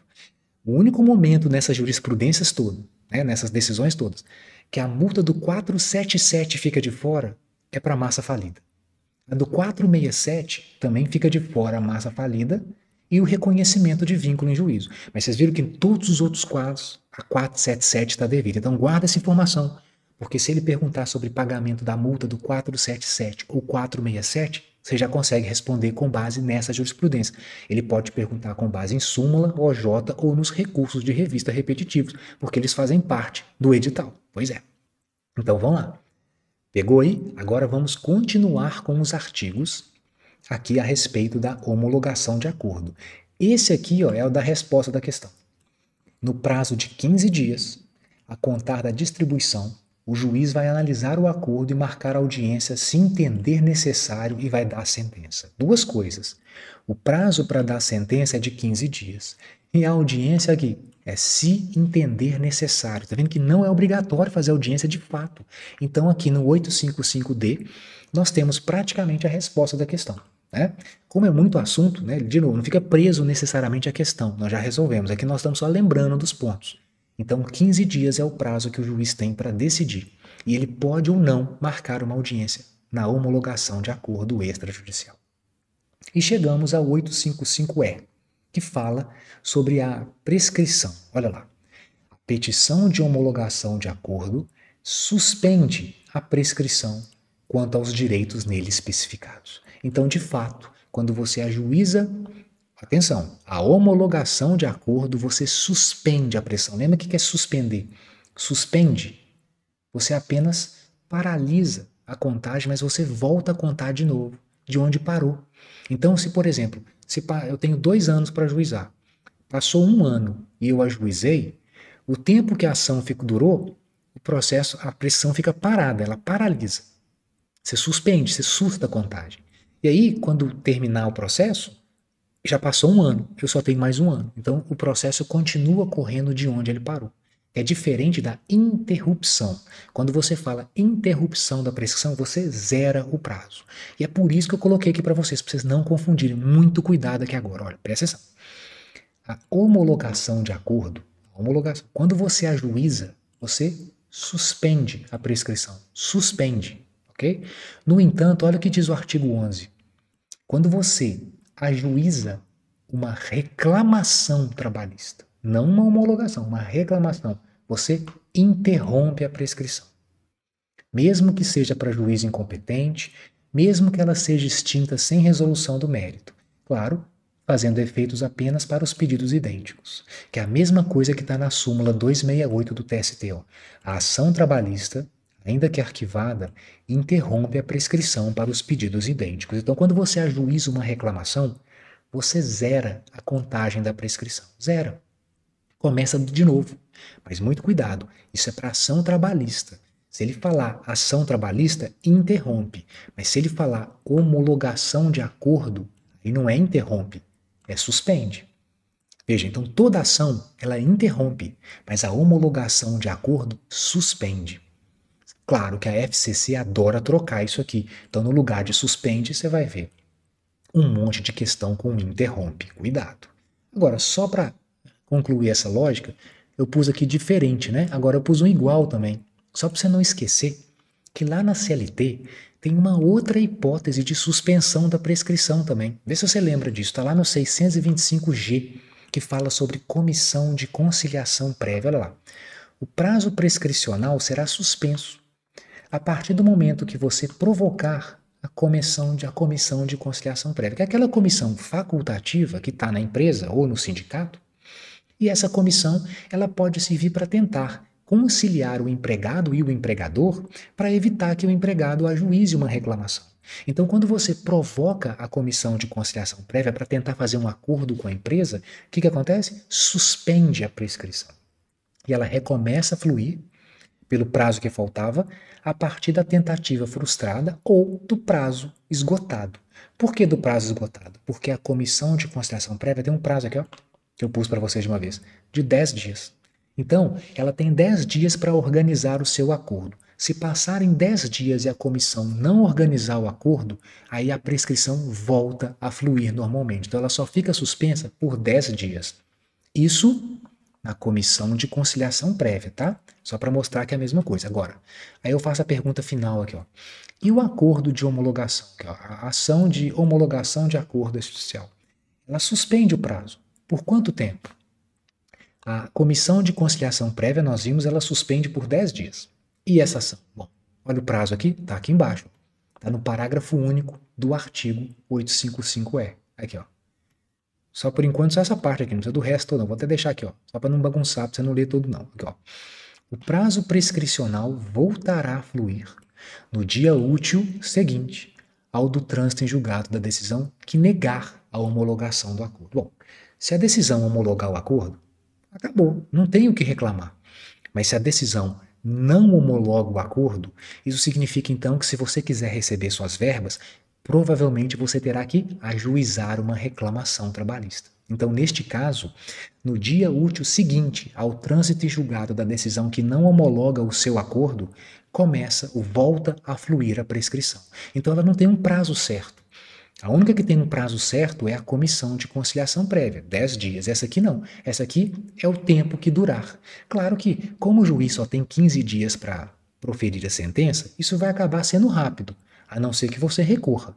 Mas se for rápido, né, por alguns dias, talvez 15 dias até, quem sabe, 30, 40 dias, uma coisa assim. Mas vai depender do caso. Se você recorrer, isso pode demorar meses. De qualquer maneira, volta a fluir no dia útil seguinte ao do trânsito em julgado, ok? E aqui vou te perguntar, já que ele disse aqui, ó, o juiz ele negou o meu acordo, ele não quis homologar meu acordo.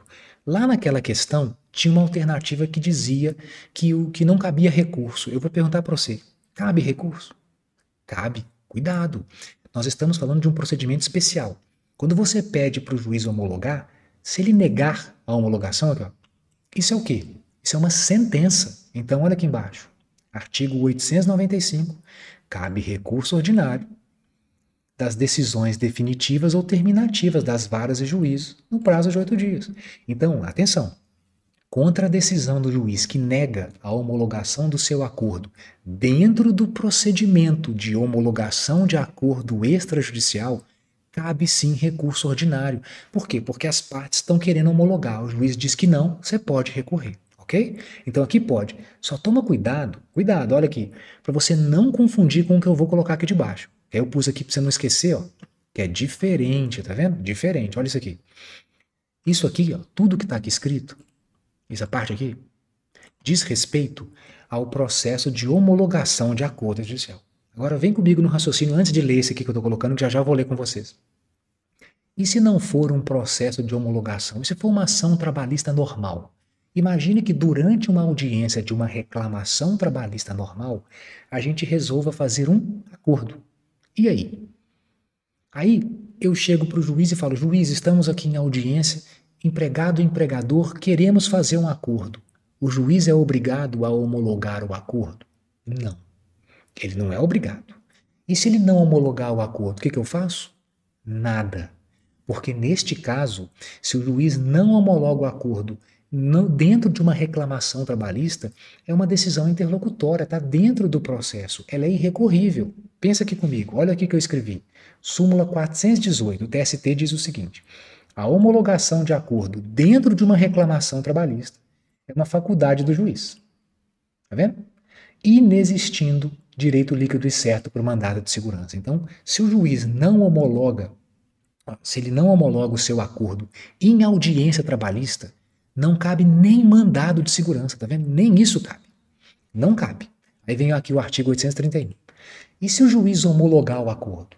No caso de conciliação, nós já vimos isso, a decisão é irrecorrível, salvo para o INSS. Então, o termo de conciliação ele é irrecorrível. Então, a súmula 259 diz que a única saída é ação rescisória. Então, não confunda. Olha só. Isso que eu escrevi aqui, ó, serve só para reclamação trabalhista. Só. E o que está aqui escrito, ó, serve só para homologação de acordo. Então, veja só. O juiz, ele é obrigado a homologar o acordo? Isso é nunca. Ele nunca vai ser obrigado. Ele sempre pode escolher homologar ou não. Se ele tiver dentro de um processo de homologação de acordo, se ele não homologar, cabe recurso, porque dentro do processo de homologação, a decisão que nega a homologação é uma sentença. Beleza. Agora, quando o juiz homologa, tá vendo aqui, ó, um acordo, né, dentro do processo normal, é uma faculdade. Se ele, aqui trocou, né, peraí, pronto. A homologação do acordo é faculdade. Já apareceu um negócio errado aqui.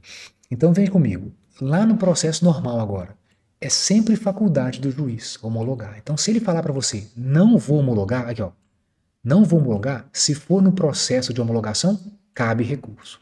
Se for no processo normal, não cabe nada, nem mesmo mandado de segurança. Então não confunda, a súmula 418, quando fala que a não homologação não dá direito a nada, ela está falando da reclamação trabalhista. Porque quando o juiz fala assim, não vou homologar, o processo segue. É uma decisão interlocutória, que a gente sabe que no processo de trabalho é em regra irrecorrível, beleza? Então não acontece nada, ok? Nada. Então se ele não homologar o seu acordo dentro da reclamação, nada é cabível. nem mesmo mandado de segurança. Agora, se for um processo de homologação de acordo e ele não homologar, aí sim cabe recurso ordinário. Aqui eu coloquei o artigo 831 e a súmula. Nós já falamos isso em uma questão anterior, só para você não esquecer, que se o juiz homologar o acordo dentro da reclamação trabalhista, o INSS pode recorrer, mas as próprias partes não. A única coisa que a própria parte pode fazer é ajuizar a ação rescisória, como nós já tínhamos visto na questão anterior. Mas foca aqui na súmula 418, ao contrário do parágrafo único aqui do artigo, que fala de acordo. Então, muito cuidado, você tem que analisar na questão da prova do que ele está falando. Se ele te der indícios que é uma reclamação trabalhista, o juiz não quer fazer acordo, não cabe nada.